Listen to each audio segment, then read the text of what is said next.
Assalamualaikum warahmatullahi wabarakatuh. Hai teman-teman, perkenalkan nama saya Rere Urbaningrum. Saya dari Prodi Teknik Elektro, Fakultas Teknik dan Sains, Universitas Muhammadiyah Purwokerto. Nah, kali ini saya akan mempresentasikan tentang materi mesin serempak atau mesin sinkron. Langsung aja kita mulai. Di sini, mesin serempak dibagi menjadi dua. Yang pertama, ada generator serempak atau generator sinkron, disebut juga generator arus bolak-balik atau alternator. Nah, di mana generator serempak ini banyak digunakan sebagai pembangkit tenaga listrik. Nah, yang kedua ada motor serempak atau motor sinkron, di mana motor serempak ini dapat digunakan untuk menggerakkan atau memutar mesin-mesin produksi di pabrik maupun industri yang menghendaki putaran tetap. Biasanya harganya cukup mahal karena dipesan khusus. Nah, konstruksi mesin serempak baik sebagai motor maupun generator adalah sama. Yang berbeda hanya prinsip kerjanya. Sebagaimana pada generator arus arah, belitan jangkar ditempatkan pada jangkar atau rotor. Sedangkan belitan medan ditempatkan di stator. Demikian pula pada generator serempak dengan kapasitas kecil. Akan tetapi, pada generator serempak dengan kapasitas besar, belitan jangkar ditempatkan pada stator, sedangkan belitan medan ditempatkan pada rotor. Hal ini karena, yang pertama, belitan jangkar lebih kompleks daripada belitan medan, sehingga lebih mudah dan lebih terjamin ditempatkan pada struktur yang diam. Nah, yang kedua, lebih mudah mengisolasi dan melindungi belitan jangkar terhadap tegangan yang tinggi. Yang ketiga, pendinginan belitan jangkar mudah karena inti stator yang dibuat cukup besar sehingga dapat didinginkan dengan udara paksa. Yang terakhir ini belitan medan mempunyai tegangan rendah sehingga dapat efisiensi bila dipakai pada kecepatan tinggi.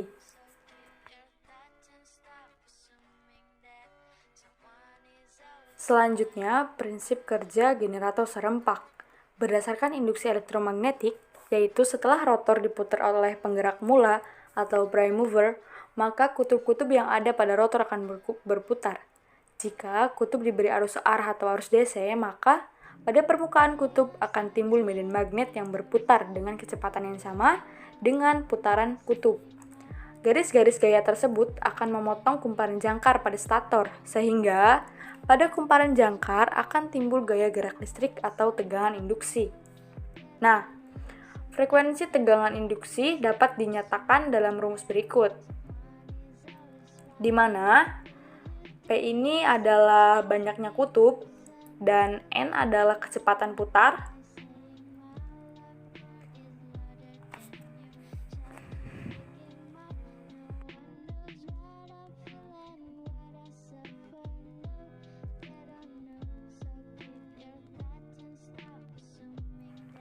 Besarnya tegangan induksi yang timbul pada kumparan jangkar bisa dinyatakan dalam rumus berikut, di mana 4,44 ini adalah nilai ketetapan dan KC ini adalah faktor kisar dan KD-nya sebagai faktor distribusi.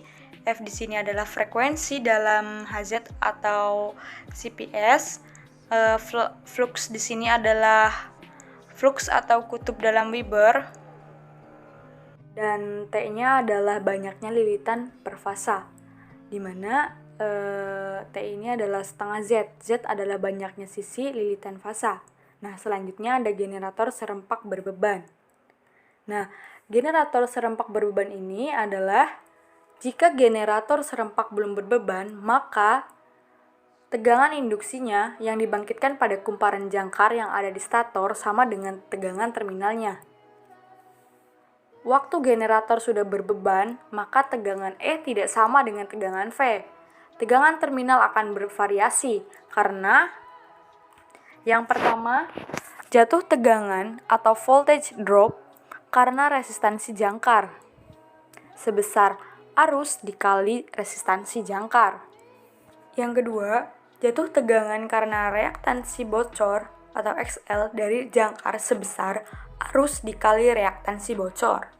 Nah, yang ketiga, jatuh tegangan karena reaksi jangkar sebesar arus dikali reaktansi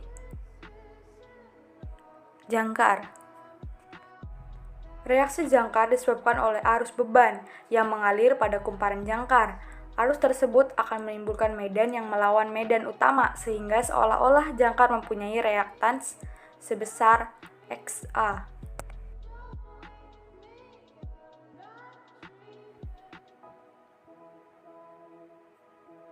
Reaktans bocor Xl dan reaktans jangkar Xa akan menimbulkan reaktans sinkron sebesar Xs sama dengan Xl ditambah Xa, di mana Xs ini adalah reaktansi sinkron, Xl ini adalah reaktansi bocor, dan Xa di sini adalah reaktansi jangkar. Nah, tegangan pada waktu generator berbeban secara vektor akan mengikuti persamaan sebagai berikut.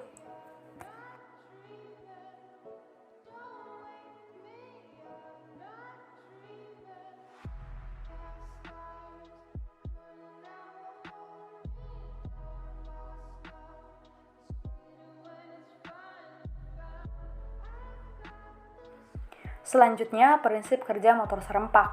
Karena adanya interaksi dua medan menyebabkan torsi yang memutar rotor, apabila kumparan jangkar yang ada di stator diberi sumber tegangan 3 faz dari jala-jala, maka pada kumparan tersebut timbul medan putar, seperti pada motor induksi. Kumparan medan yang ada pada rotor diberi arus searah, maka pada permukaan kutub akan timbul medan magnet. Interaksi antar medan putar yang ada di stator dengan medan magnet di rotor menyebabkan gaya yang berpasangan dan akan membangkitkan torsi.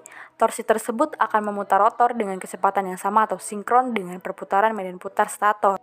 Sekian yang dapat saya sampaikan, kurang lebihnya saya mohon maaf. Wassalamualaikum warahmatullahi wabarakatuh.